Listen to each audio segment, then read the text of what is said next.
Hello here. Today we will discuss non-structural mitigation measures in disaster management. Non-structural mitigations involve man adapts to nature.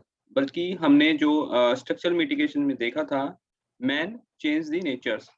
The following sections describe several of the various categories into which non-structural mitigation measures may be grouped and provide several example of it, like regulatory measures, community awareness and education program, non-structural physical modification, environmental control and behavior modification.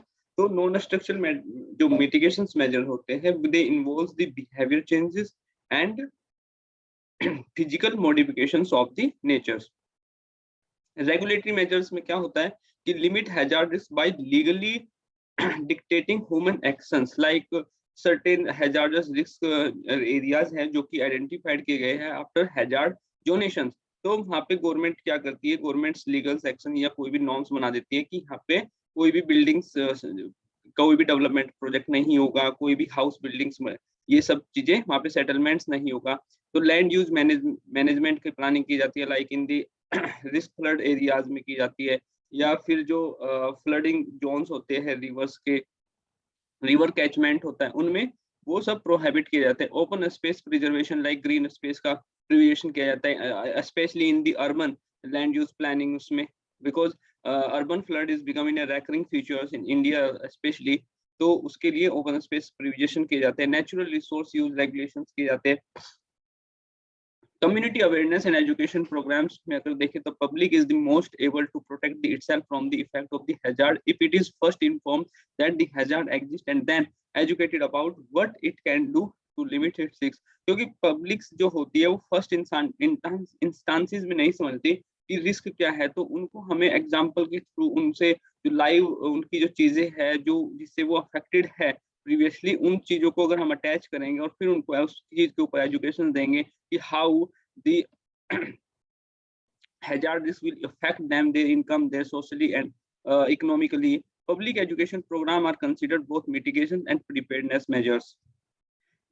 Non-structural physical modifications involve securing of the furniture, pictures and appliances and installing latches on the cupboards, removal of और securing दी projectiles. Like हमने देखा है कि like जो coastal areas होते हैं और वहाँ पे अगर हम कोस्टल एरियाज में जैसे हुरिकेन्स आर कॉमन है, तो वहाँ पे किस तरीके के जो घर में जो मटेरियल यूज किए जाते हैं, या फिर जो सिक्योरिंग ऑफ द फर्नीचर को हम किस तरीके से सिक्योर करें अंदर, पिक्चर अप्लायंसेस किस तरीके से, इंस्टॉलिंग डैचेस एंड कपबोर्ड्स को, वो सब चीजें करके हम जो है एक तरीके से मिटिगेशन मेजर्स कर सकते हैं. Environmental control like explosive detonations to relieve seismic pressures को कर सकते हैं. लॉन्च और place explosive to release stored snow covers. Clouding seeding कर सकते हैं हेल हुरिकेन और ड्रॉट और स्नो से बचने के लिए. केमिकल सरफेस ट्रीटमेंट्स कर सकते हैं. कंट्रोलिंग बर्न्स कर सकते हैं. बॉम्बिंग ऑफ वोल्केनो फ्लोज कर सकते हैं. ड्यून्स बीच रिस्टोर्स और प्रिजर्वेशन कर सकते हैं. फॉरेस्ट एंड वेजिटेशन मैनेजमेंट किस तरीके से करते हैं. Riverine and reservoir sediment and erosion control जो फ्लडिंग के लिए करते हैं. बिहेवियर मॉडिफिकेशंस में क्या होता है, rationing like water electric, like water अगर स्कैसिटी है तो उस समय पे गवर्नमेंट्स आती है, राशनिंग करती है, डिस्ट्रीब्यूशन ऑफ द वाटर होता है पर लीटर, तो इस तरीके से एक लिमिट लगा देती है. इलेक्ट्रिसिटी में कई बार क्या होता है, जब हीट वेव चलती है तो इलेक्ट्रिसिटी की राशनिंग हो जाती है कि इस एरिया को कितना इलेक्ट्रिसिटी देना है, इस एरिया को टाइमिंग फिक्स हो जाती है. Environmental conservation like water contamination है, तो किस तरीके से हम जैसे एल्गल ब्लूम साइज चल रहा है, किस तरीके से हम बिहेवियर को मॉडिफिकेशन के लिए लाइक एग्रीकल्चर प्रैक्टिसेस को, इंडस्ट्रियल्स, ये सब चीजें हम किस तरीके से चेंज कर सकते हैं. Risk transfer, sharing and spreading, absolutely nothing to reduce actual physical disaster consequences or limit disaster likelihood.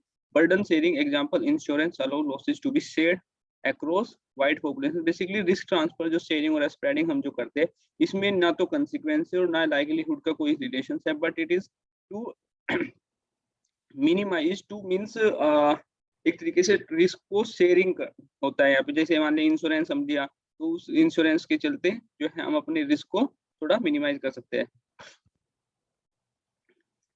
This is the insurance figure है. अगर हम वर्ल्ड वाइड देखें तो डेवलप कंट्रीज में ज्यादा वेल इंश्योर रहते हैं, और जो डेवलपिंग और पुअर कंट्रीज है वहाँ पे ensure because of the public education और उनकी जो वेल नोन है पब्लिक की, उसके चलते सब होता है.